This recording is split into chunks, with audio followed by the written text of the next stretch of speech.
La dictadura activista.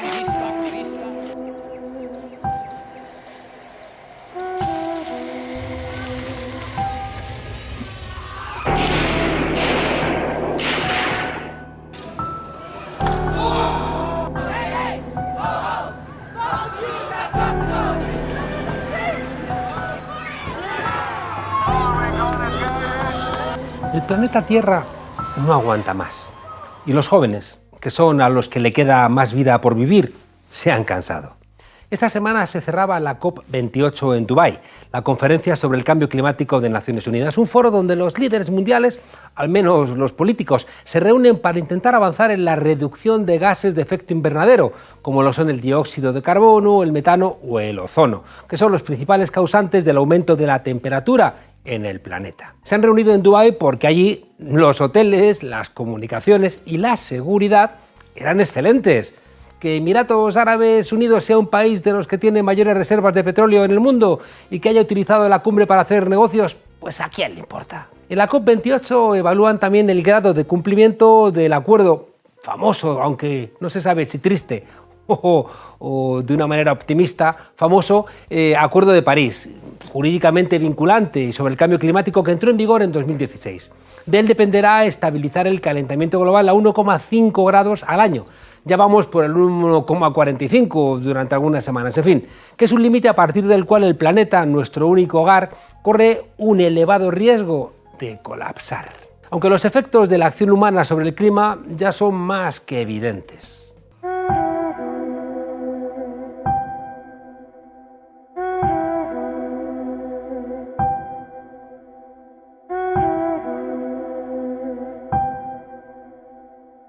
Según el último informe de la Organización Meteorológica Mundial, este año será el más caluroso para el planeta desde que se tienen registros. Hasta octubre los datos muestran temperaturas medias 1,4 grados más altas que la referencia base preindustrial de la segunda mitad del siglo XIX. El incremento de los incendios terribles, nos olvidamos, pero ahí están, la sequía, el deshielo, las nevadas o los cambios extremos en las condiciones meteorológicas demuestran que esto no es ninguna broma. Las lluvias torrenciales arrasan la agricultura.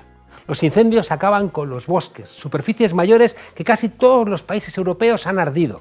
Se están derritiendo los glaciares. Y eso significa de inmediato la subida del nivel del mar y de los archipiélagos, de islas y costas. Es bastante probable que tengan que irse a vivir a otros lugares. Pero tranquilos, porque la gente es menor de edad. Y si les cuentas estas cosas, en vez de cobrar conciencia, van y votan a la extrema derecha. Vamos, que solo vamos a poder hablar del desastre medioambiental cuando la gente esté, nunca mejor dicho, con el agua al cuello. La evidencia científica está ahí y los datos son tozudos, pero todavía hay muchos que no lo quieren ver. Hemos sobrepasado todos los límites que permiten a la naturaleza mantener sus equilibrios, salvo el de la capa de ozono, quizá porque eran otros tiempos. Pero solventar este asunto implica que estemos dispuestos a cambiar nuestro modelo de vida, y eso es incompatible con los viajes low cost, con los outlet, con esos grandes almacenes con calefacción y las puertas abiertas en pleno invierno, con las luces absurdas, especialmente en Navidades, con esos cañones de nieve para que esquiemos, con los campos de golf bien regados para que hagamos nuestros hoyos y con esa locura de querer hacer, no sé, ciudades de invierno en mitad del desierto, solo porque tienes mucho dinero, porque vendes petróleo. Quizá por eso casi todos los partidos políticos, siendo conscientes de la gravedad del problema, prefieren hacer política mintiendo descaradamente. Negacionistas de ultraderecha como Santiago Abascal, Xochitl Gálvez, de la derecha mexicana, o Javier Milei, el reciente y flamante presidente de la motosierra argentino, que piensan que eso del calentamiento global es un invento del socialismo, o el propio Donald Trump, que justo hace 3 años retiró a Estados Unidos del Acuerdo de París, anulando los límites de Estados Unidos para la emisión de estos gases. Vamos, como si la cosa no fuera con ellos. En la crisis climática también hay ricos y pobres, y podemos decir que la desigualdad está en el centro de la cuestión. 1/3 de la población mundial vive en zonas que pronto se volverán inhabitables. Justamente los más pobres, que son los que menos contaminación emiten. Si todos pagáramos impuestos en virtud de nuestra huella digital, igual contaminábamos menos. La derecha, en nombre de la libertad, está en contra de las limitaciones medioambientales, como que no puedes ir a otro país a enriquecerte sacando su petróleo o su gas o sus minerales raros o su agua o sus cereales. Las políticas negacionistas de los mismos que castigan a los migrantes, de los que levantan muros, son, curiosamente, la mayor fábrica de refugiados y de migrantes climáticos. Menuda paradoja, ¿verdad? Así que antes de que termine la COP28 hemos querido hacernos algunas preguntas, ahora que están discutiendo el documento final. ¿Qué es exactamente el cambio climático? ¿Qué amenazas plantea? ¿En qué situación nos encontrábamos? ¿Qué países contaminan más? Y sobre todo, ¿cómo podemos frenarlos?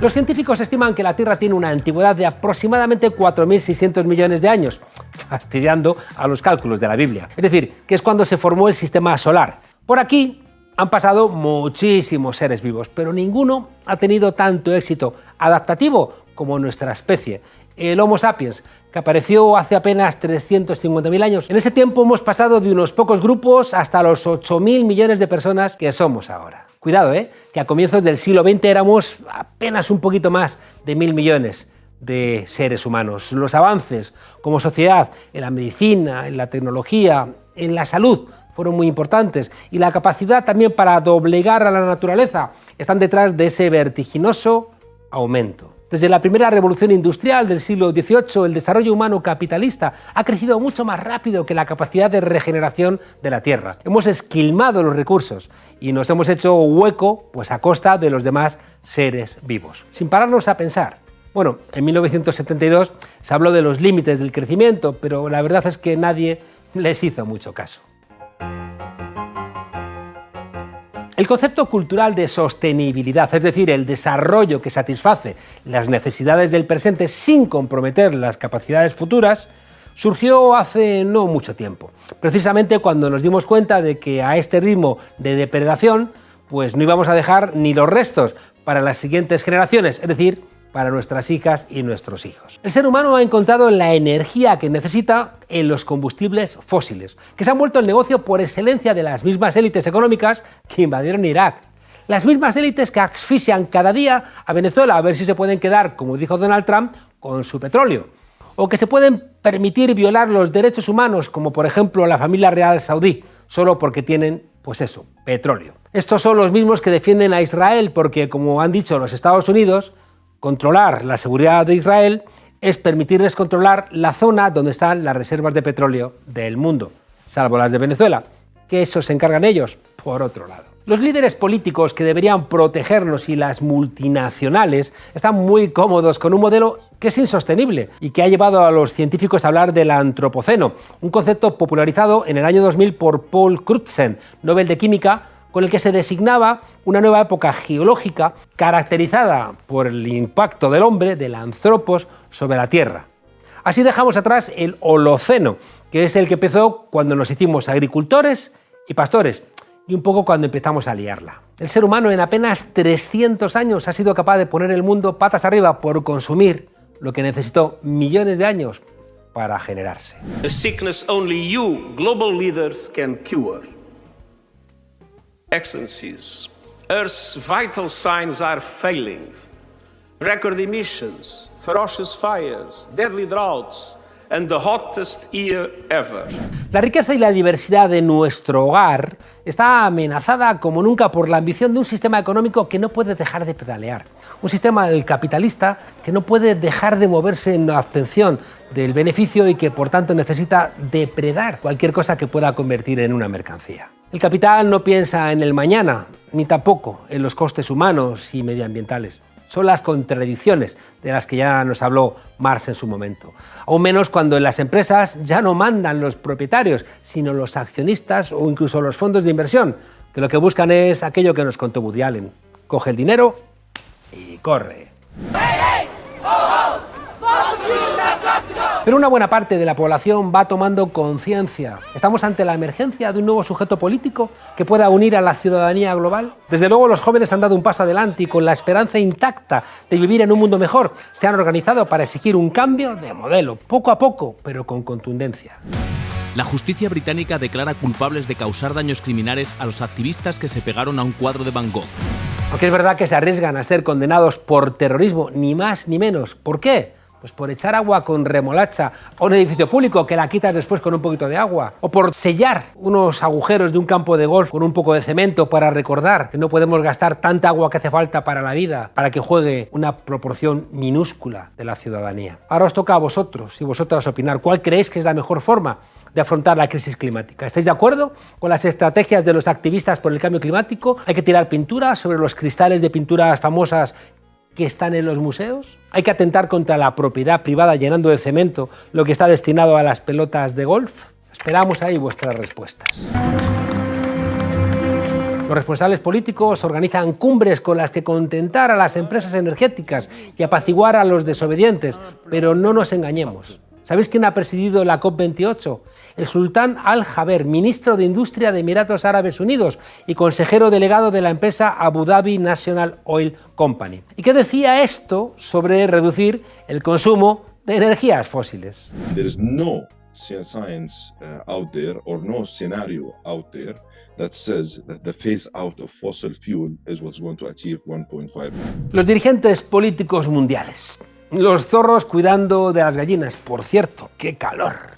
Poco podemos esperar de quienes mantienen sus economías a costa del petróleo. Es decir, prácticamente todos nosotros. Tampoco de las multinacionales que con sus campañas de greenwashing o de lavado verde pretenden engañar a los consumidores, haciendo pasar su voracidad por responsabilidad social y encima poner el foco en las acciones individuales, como si una multinacional no contaminase en un minuto, lo mismo que cientos de personas en toda su vida. Por cierto, ¿sabes que la refrigeración de los servidores de Internet consume mucho más que las grandes ciudades?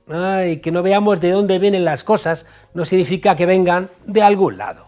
Y por supuesto que el consumismo acelera el proceso y que hay que salirse de esa lógica, pero de la misma manera que tienen más responsabilidad Reino Unido o Estados Unidos que Uganda o Bolivia, nos engañaríamos si pensáramos que es igual de responsable una familia cualquiera que una multinacional como Chevron o como la Nestlé o como la Coca-Cola. Pero ¿cómo nos afecta el calentamiento global? ¿Cuáles son los rasgos característicos de este momento climático? Ahora mismo lo vamos a ver.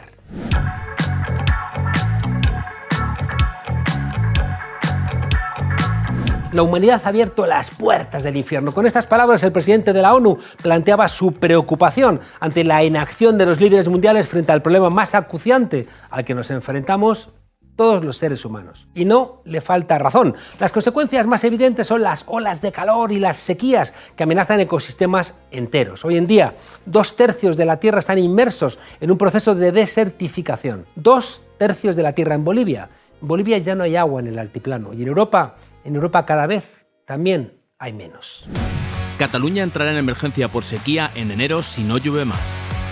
La lista de lugares donde el acceso al agua va a desaparecer no deja de aumentar. Eso sí, a Nestlé nunca le va a faltar agua para embotellar y hacer negocio con ese agua que antes obteníamos del grifo. Otras consecuencias, quizá menos evidentes, son la destrucción de los ecosistemas. Aquí influyen más factores humanos como la sobreexplotación de los mares, la contaminación de los ríos y acuíferos o la tala masiva, legal o ilegal, de árboles. Por ejemplo, en la selva de Borneo o en el Amazonas o en México. Peor, obviamente, en Brasil cuando estaba Bolsonaro que cuando estaba Lula. Peor en México cuando estaba Peña Nieto que ahora que está López Obrador. Los ecosistemas, además del hogar de millones de especies que estaban aquí antes que nosotros, son barreras naturales que nos protegen contra las plagas, contra los patógenos, contra los parásitos. Luego nos extrañamos de que vengan enfermedades de zoonosis. Si estamos abriendo las puertas para que enfermedades que de forma recurrente llegan a nosotros, como los coronavirus, el Zika, el COVID, que parecía ciencia ficción,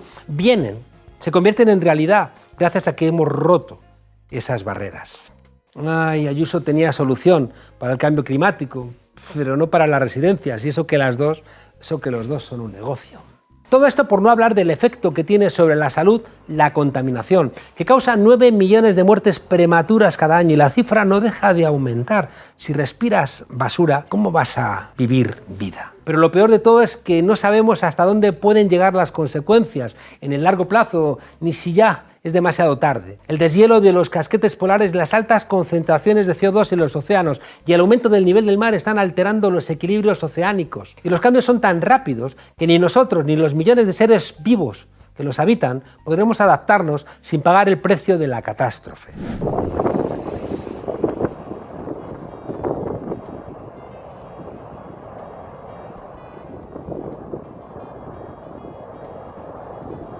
¿Pero qué podemos hacer para frenar el calentamiento global? ¿Cómo podemos enfrentar la tendencia del cambio climático? ¿Es posible el crecimiento sostenible? Ojo, porque la reina Leticia dijo el otro día algo interesante al respecto. El desarrollo sostenible ya no puede ser algo... Y entonces hablan del decrecimiento desvinculado a PIB y a déficit para mantener, es decir, consumir menos, en definitiva, gastar menos energía.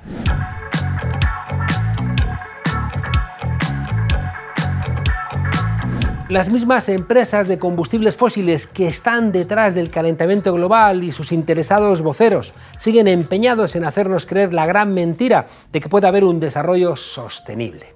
Un oxímoron en toda regla, con un problema añadido que nos va a afectar a todos en la discusión política, porque una parte de la izquierda ha comprado eso del New Green Deal y se callan casi siempre dos cosas. Una, que esa transición ecológica que reclamamos para los países del norte solo es posible si la pagan los países del sur. Y dos, que los materiales que hacen falta para transitar hacia las energías renovables implican multiplicar a límites imposibles las energías fósiles. ¿Y luego qué va a ocurrir? Pues como ocurre ya con los molinos eléctricos que están colapsando. Pero no digas la palabra colapso, porque eso te quita votos. C'est l'histoire d'un homme qui tombe d'un immeuble de 50 étages. Le mec, au fur et à mesure de sa chute, il se répète sans cesse pour se rassurer. Jusqu'ici, tout va bien. Jusqu'ici, tout va bien. Jusqu'ici, tout va bien. Mais l'important, c'est pas la chute. C'est l'atterrissage. Cada vez vemos más de cerca las costuras del sistema y de un crecimiento que es obviamente insostenible. Hay quienes dicen que con la tecnología se van a solventar todos los problemas, y si no, que nos vayamos a vivir a Marte. Así lo que logran es invisibilizar la realidad de un sistema capitalista, sobre todo en su fase de capitalismo con esteroides, que es el neoliberalismo, que vive a costa, entre otras cosas, de la explotación de la naturaleza y, por supuesto, de los seres humanos. ¿Para qué? Pues para que apenas una élite, el 1%, pueda vivir a todo trapo. Esto no es una discusión política como la del siglo pasado, porque hay miles de científicos diciendo estamos a 2 años de que una catástrofe nos arrastre, porque ya va a haber seguro una catástrofe, pero aún lo que podemos hacer es poner algunos diques. ¡Malditos colapsistas! ¡La Inquisición española!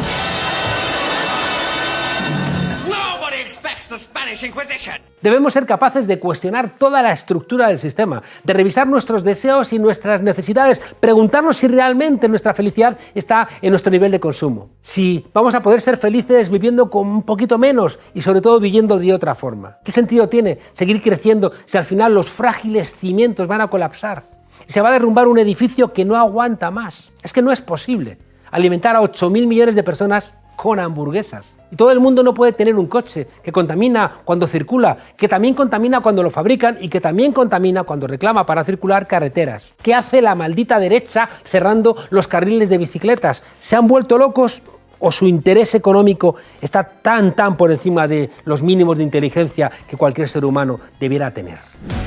El PP y Vox eliminan carriles bici en varias ciudades. ¿Son también una cuestión ideológica? Se trata de avanzar en una alternativa energética no contaminante. Eso es clave, pero cuidado, también lo es hacernos corresponsables, porque solamente con la corresponsabilidad vamos a poder presionar mediante la movilización, el voto, la fiscalización, mediante todas las herramientas a nuestro alcance, a los dirigentes políticos para avanzar en un cambio de modelo que apueste por el decrecimiento, entendámoslo, decrecimiento. Por supuesto, y para eso están las leyes, habrá que obligar a las oligarquías económicas, claro. También a los que deslocalizan sus fábricas buscando aprovecharse de la miseria y la pobreza y que luego son convertidos en héroes por la prensa nacional porque nos hacen unos regalitos. Seamos conscientes. La polarización política y la utilización de la ciencia como una mercancía ha hecho que la ciencia ya no pueda abrir el rumbo de consenso en nuestras sociedades. De manera que la polarización política también está en contra de la posibilidad de que la ciencia nos ayude a superar todos los problemas climáticos. Por tanto, acabar con la polarización política es una posibilidad también de que la ciencia empiece a ayudarnos. Todo esto son objetivos muy difíciles, pero merecen mucho la pena luchar por ellos. Por eso necesitamos más Greta Thunberg, más científicos como esos que se la juegan arriesgándose a que les acusen de terrorismo, y necesitamos menos CEOs de multinacionales petroleras y muchos menos políticos negacionistas que están negando la inteligencia del Homo sapiens.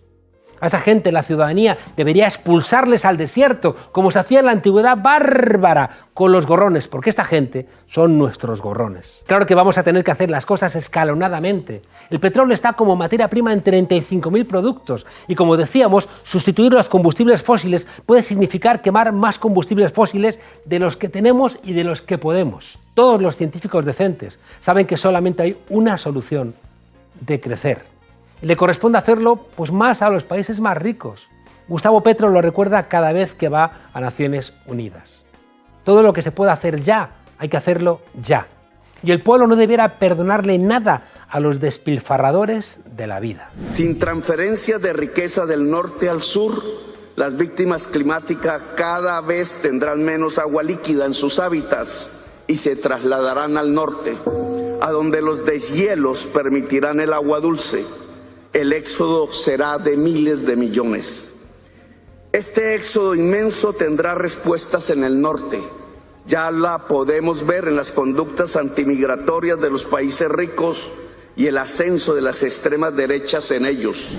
Porque los que agitan el miedo a volver a las cavernas si dejamos de consumir como ellos quieren, son los que con su ambición nos van a devolver con toda seguridad a las cavernas. Ya lo decían los pueblos originarios: cuando el último árbol sea cortado, el último río envenenado, el último pez pescado, solo entonces el hombre descubrirá que el dinero no se come.